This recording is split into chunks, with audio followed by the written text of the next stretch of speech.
Saludos. En la clase de hoy vamos a estar hablando de desarrollo en los animales, que se ata con lo último que estábamos hablando en la clase anterior, que tenía que ver con cómo se reproducen los animales.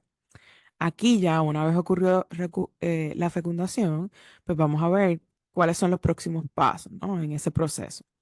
Y pues la idea es definir en qué consiste el desarrollo animal, hablar de las distintas etapas que vamos a ver a lo largo de ese desarrollo y hablar de los eventos más importantes luego de que ocurre, ¿verdad? Fecundación, la formación de la blástula, la gástrula y pues vamos a hablar específicamente y vamos a ver un video de cómo esto está ocurriendo en los erizos.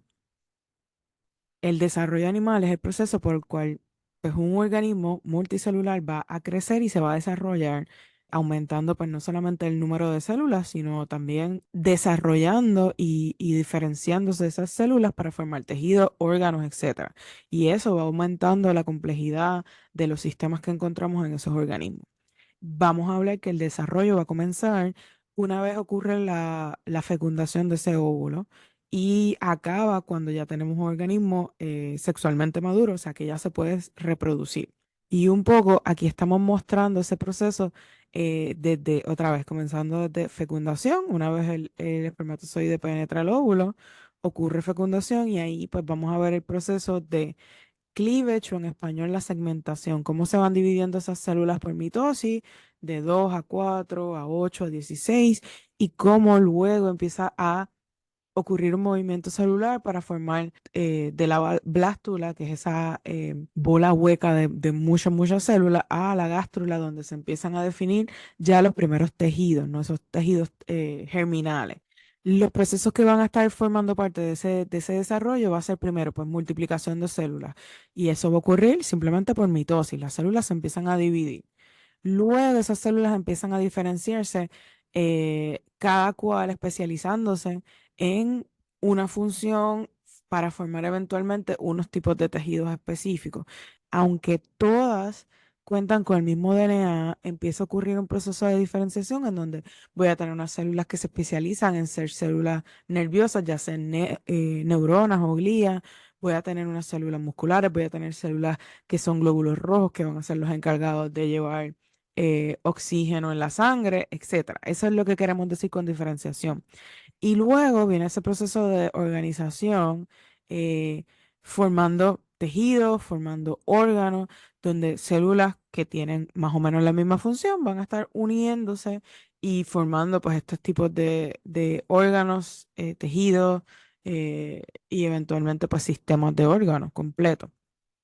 Entonces, ahí en los animales vamos a ver dos tipos de desarrollo. Está lo que llamamos el desarrollo directo, donde pues el animal recién nacido o que acaba de salir del cascarón va a parecerse mucho al adulto, simplemente que es más pequeño.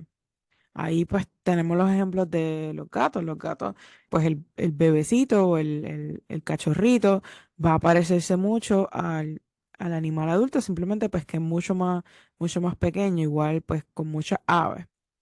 Ahora, hay otros organismos que tienen lo que se conoce como el desarrollo indirecto, donde el recién nacido no se parece para nada al adulto. Incluso, pues, de uno no conocer la especie, puede confundirlo con cualquier otro organismo o no reconocerlo como ser parte de la misma especie. Y aquí tenemos muchos insectos que caen dentro de ese grupo, por ejemplo, los mosquitos.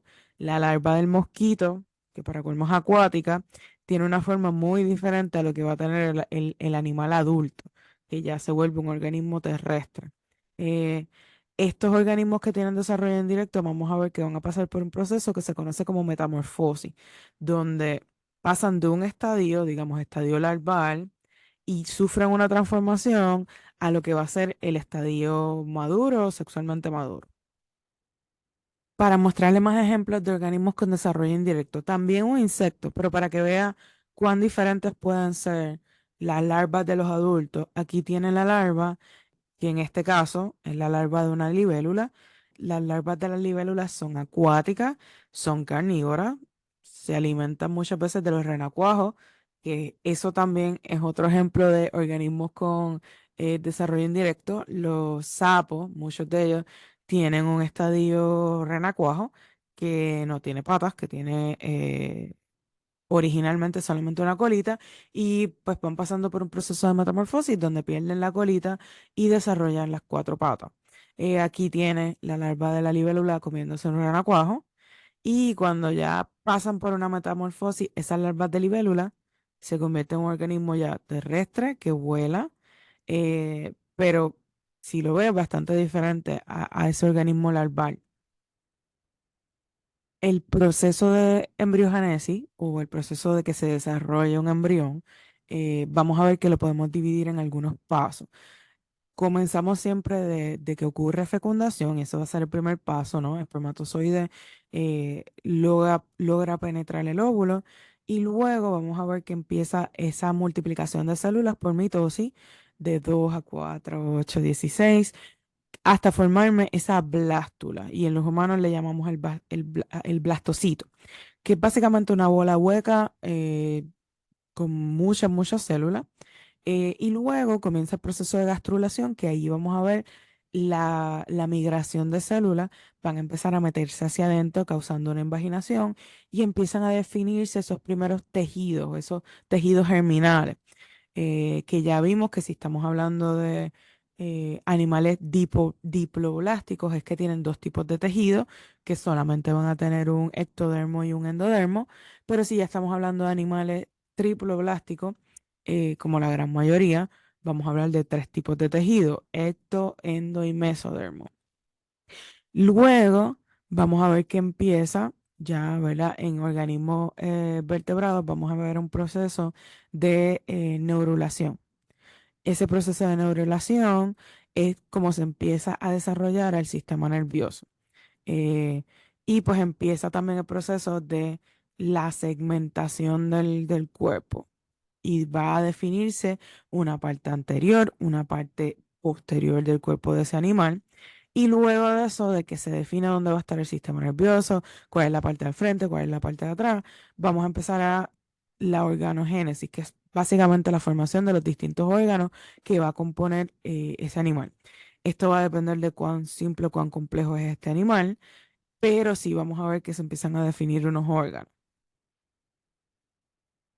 Entonces, para irlo viendo paso a paso. En esa segmentación pasamos de un cigoto, que es básicamente la célula ya diploide, la primera célula que se forma una vez se fusionan los núcleos del óvulo y el espermatozoide, y ahí empieza un proceso bien rápido, bien acelerado de mitosis, para que rápidamente formemos un organismo multicelular. Al principio es puramente mitosis, no estamos desarrollando ni diferenciando esas células. Son todas células iguales, del mismo tamaño, simplemente es mitosis rápido. Luego vamos a ver la formación de esta blástula o este blastocito, que es como se le conoce en los humanos, que es una bolita hueca de muchas células. Luego, en gastrulación, vemos esa migración de células para empezar a definir distintos tejidos. Se mueven células hacia adentro, ese lugar por donde se están moviendo y se están metiendo hacia adentro esas células se conoce como el blastoporo. Y bueno, ya usted sabe que dependiendo en lo que se termine convirtiendo esa primera apertura, es lo que vamos a llamar si son organismos deuterostomados o protostomados. Aquí pues le puse este video para que vea estos pasos de la embriogénesis un poco en acción, ¿no? Desde el cigoto, esa primera célula, hasta lo que estábamos hablando de la gástrula. Aquí lo estamos viendo en células de erizos porque pues los erizos liberan sus gametos al agua y digamos que esos huevos están en el agua y son transparentes o podemos ver lo que está pasando en las células. Aquí ya ocurrió la primera división de mitosis, tenemos dos células, ahora tenemos cuatro células y si ves un proceso pues, relativamente rápido. Aquí un poquito más adelante estamos viendo ya la gástrula, perdón, la blástula. Y ahora vamos a ver el comienzo de la migración de esas células hacia adentro, la formación, ¿verdad? De esa gástrula.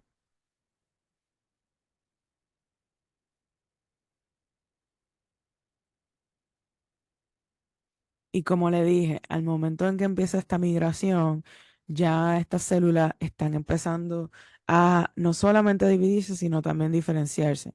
Va a haber una diferenciación entre esas células que terminan en la parte interior de la gastro y la de las que están afuera. Ya usted sabe que dependiendo de dónde terminen estas células, es la función que van a tener y la parte del tejido que van a estar componiendo, ¿no? El ectodermo va a ser la parte externa y pues esas células que forman el ectodermo terminan siendo o células de la piel, de la epidermis o células del sistema nervioso. En cambio, si estamos en la parte interior, esas células que migraron hacia adentro van a terminar siendo pues sistema digestivo o sistema respiratorio, muchos de esos sistemas internos del cuerpo. Versus que si ya estamos hablando de animales como nosotros, que tienen un mesodermo también, ¿no? Y todos esos que son triploblásticos, van a tener también estas células que están entre medio de el endodermo y el ectodermo, que van a terminar formando células de la sangre, el corazón, el esqueleto, los músculos, todo eso pues va a ser parte de estas células. So, otra vez, no es solamente división de células, sino ya a este punto, estas células ya están definiendo qué es lo que van a terminar siendo y cuál va a ser su función. So, hay que diferenciar claramente lo que es crecimiento de lo que es desarrollo, ¿verdad? Sí, en el desarrollo vemos que hay una parte de multiplicación de células y que eso va a implicar también a aumentar el tamaño de ese organismo, pero hay diferencias grandes, ¿no? En el desarrollo, las células se están especializando y se están diferenciando unas de otras. Termino con células que son neuronas versus glóbulos rojos versus células de la piel. Ahí hay una diferenciación de funciones, de formas incluso de esas células. Versus que crecimiento implica pues aumentar quizás el tamaño de la célula y si ya estamos hablando de tejidos, pues aumentar el tamaño de ese tejido implica multiplicación de esas células. En los cordados vamos a ver que parte de ese tejido mesodermal va a empezar a dar paso a una estructura que conocemos como la notocuerda. Eh, Recuerde que le dije que durante este proceso, ¿verdad? Eh, de gastrulación y luego neurulación, va a empezarse a notar la diferencia, ¿verdad? De lo que va a ser anterior y posterior dentro de este organismo. Y se forma como un eje de cuál es la parte anterior, posterior, cuál es la parte dorsal, cuál es la parte ventral de ese embrión, ya a ese nivel. En la parte dorsal, si estamos hablando de los cordados, vamos a ver que se empieza a formar esta estructura que es bastante rígida, que se conoce como la notocuerda. Eh, Vamos a ver que lo vamos a encontrar en los cordados y dependiendo de verdad de cómo se termina diferenciando este organismo y a qué grupo pertenece, vamos a ver en qué se termina convirtiendo de lo que empezó como la notocuerda. En los peces y en los anfibios, pues se va a quedar parte de esa notocuerda formando parte del tronco y la cola de ese animal. En aves y mamíferos va un poquito a desaparecer y va a ser reemplazada por las vértebras. Y eso es lo que va a terminar protegiendo ese sistema nervioso que se crea sobre esa notocuerda. Pero va a estar dándole, va a terminar teniendo la misma función de darle estructura, fuerza, protección a esa parte tan importante que va a ser parte del sistema nervioso. Una vez se forma la notocuerda, empieza el proceso, es como, es como el punto de inicio para que se pueda formar y pueda comenzar el proceso de neurulación y un poco el sistema nervioso sepa de dónde empezar a construirse básicamente. Y un poco otra vez, recuerde que estamos definiendo dónde va qué cosa, cuál va a ser la parte anterior, posterior, cuál va a ser la parte dorsal de este animal. Y en ese proceso de neurulación se va a estar formando lo que se conoce como el tubo neural. Es parte del ectodermo. Recuerda que parte el ectodermo va a ser lo, lo que da paso a la piel y al sistema nervioso. Vamos a localizar este tubo neural justo encima de la notocuerda, por eso le dije que sirve como de punto de inicio de donde va a empezar a desarrollarse este sistema nervioso y todas las células del sistema nervioso van a salir a partir de este tubo neural. Son las neuronas, todas las glías que forman parte del sistema nervioso salen de ahí. Y luego, pues empieza, una vez tenemos definido cuál es la parte dorsal, dónde está mi tubo neural, ¿De dónde va a salir todas esas células del sistema nervioso? Empiezo con el proceso de formación de órganos, que es organogénesis. Vamos a ver que esto está súper controlado por los genes Hox y no solo qué va a ser qué, sino cuándo se empieza a desarrollar qué. Cada capa germinal vamos a ver que va a dar paso a distintos órganos.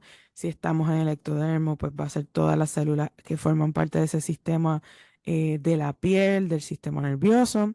Si estamos en el mesodermo, estamos hablando de hueso, de músculos, del corazón, de la sangre, etcétera. Si estamos en el endodermo, si es todo lo que forma sistema respiratorio y sistema digestivo. Ahora, cuando se vuelven funcionales cada uno de esos órganos va a depender de distintos momentos a lo largo del desarrollo y cuándo es que se empiezan a necesitar un poquito. Por ejemplo, en nosotros los humanos, los pulmones se desarrollan bien tarde en el proceso de embriogénesis y pues no son funcionales hasta justo antes del nacimiento. Porque pues cuando estamos dentro de la barriga de la mamá, eh, no estamos utilizándolos. Nosotros no estamos respirando por los pulmones porque primero ni siquiera respiramos aire. Estamos respirando o estamos obteniendo nuestro oxígeno a través de la mamá y a través del líquido. Es cuando nacemos que ya pues se vacían esos pulmones y se empieza a respirar aire. Por eso, pues en parte cuando los bebés nacen prematuros, parte de los problemas que tienen es que no se han desarrollado completamente los pulmones y por eso tienen que estar en incubadora, tienen que ayudar en el desarrollo y fomentar el desarrollo de esos pulmones. Entonces, eso era lo que le quería decir con respecto a el desarrollo. Ve que muchas de las cosas que hablamos ya las habíamos empezado y las habíamos mencionado cuando comenzamos el tema de diversidad animal, así que estábamos un poquito repasando ese material. Yo lo que voy a hacer es añadirle una actividad de repaso de reproducción animal y un poco de desarrollo para que usted practique esto, cosa de que cuando nos veamos, posiblemente el jueves, usted pueda discutir cualquier duda, cualquier pregunta que le haya surgido sobre este tema. Y ya con esto acabamos el material para ese segundo examen.